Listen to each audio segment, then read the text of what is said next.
Mike Bearhorst, Innovation Specialist with BASF, bringing you another innovation spotlight, not only on a couple products, but a couple management practices that we've been looking at in our soybean fields around the state of Iowa. Right now, I've been getting phone calls left and right, coming from people saying, how in the heck do I handle my water hemp problem? Because they've gone out not only with the pre-emerge application, but then came back with their diphenyl ether application, or burners as we call it, trying to come in and clean up the water hemp problem, only to find out in a lot of cases they just kind of upset the water hemp, ticked them off a little bit, but didn't completely get rid of them. So that conversation starts to go to what management practices can we put into place in future years to be able to handle this better. So we want to talk about two different things and some products that are involved in that, and especially a new product that's going to be coming out here in 2017 that could change the game for us tremendously. Now, where I'm sitting in a field here right now is actually a trial that we've done where the entire field was treated with the same pre-emergent application, very strong pre-emerge that we wanted to get used across the board. The difference is then when we came to our post application, we actually came into a portion of the field and used our diphenyl ether with a glyphosate combination, and then in another portion of the field we used Outlook, our residual herbicide, layered upon the residual herbicide from the pre-emergence application, also combined with the glyphosate. Now, the reason we're taking a look at this here is because we feel it's really important to look at the effects that those diphenyl ethers can have on your plants. Now, some of those effects, a lot of people will say, well, we're getting those weeds killed and we're trying to. Now, if you take weeds completely out of the equation, what I want to talk to you about today is what you're doing to the actual canopy of the soybeans. So I'm sitting here right now where they actually applied the diphenyl ether as a post-application, the burner again as we're kind of calling it. And what it's done is a very good job. If you look around in terms of weed pressure within this field, the weed pressure is very good. Not only here, but also where you'll see here in a second where we've used the Outlook as the post-application. The difference that you're going to see here is the change in the canopy and the change in what you've got for actual volume of soybeans within the field. My best way to kind of show you here is as I put my arm across these soybeans, you can see where my arm basically gets from one row to the other row and still have quite a bit of gap here in the canopy. Now, this is very important because, as we all know, we want to close that canopy so that we shade everything out and not allow any more of the water hemp or other problem weeds to continue to germinate.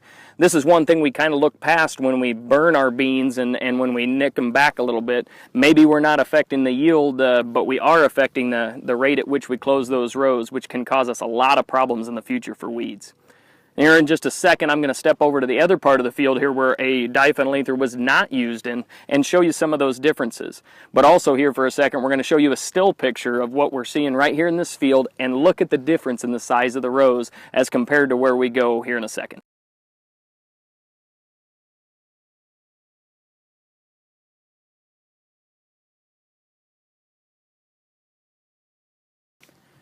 So now I've moved just a few rows over in this field, but I've moved into the area of the field where a diphenyl ether was not used, and we simply layered the residuals that we were using out in this field to have a residual impact on what we were doing with the weeds.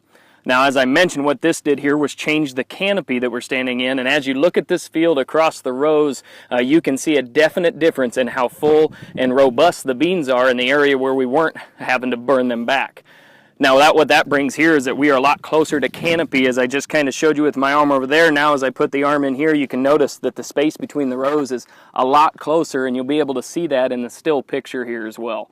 Now, that's the idea of using a residual layered platform, and we love that plan and would be willing to talk to you about that. But some people say, you know, that may not always work depending on the rain that you're getting. Now, what will work is as we launch the new product of Engenia here in 2017 for dicamba-tolerant soybeans.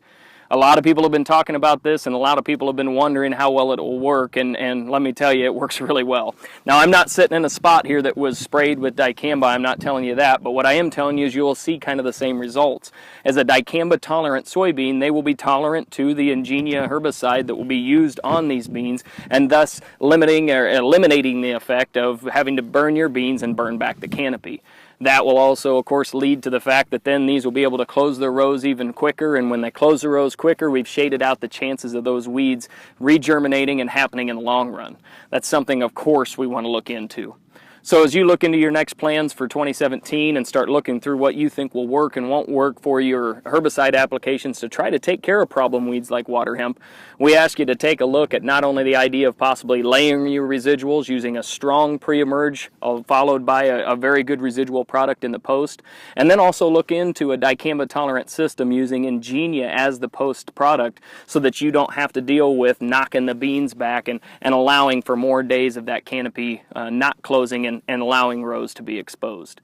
If you have any questions about the new product of Engenia that's coming out, or Outlook, or any of the other products in the BASF lineup that you can be using on your soybeans, give any one of our innovation specialists or business representatives a call, as we would be happy to visit with you about them. There's a lot of exciting things coming down the pipeline from BASF that can be used to handle the problems we're seeing in these fields. We just simply need to chat about them so that we can get them in front of you.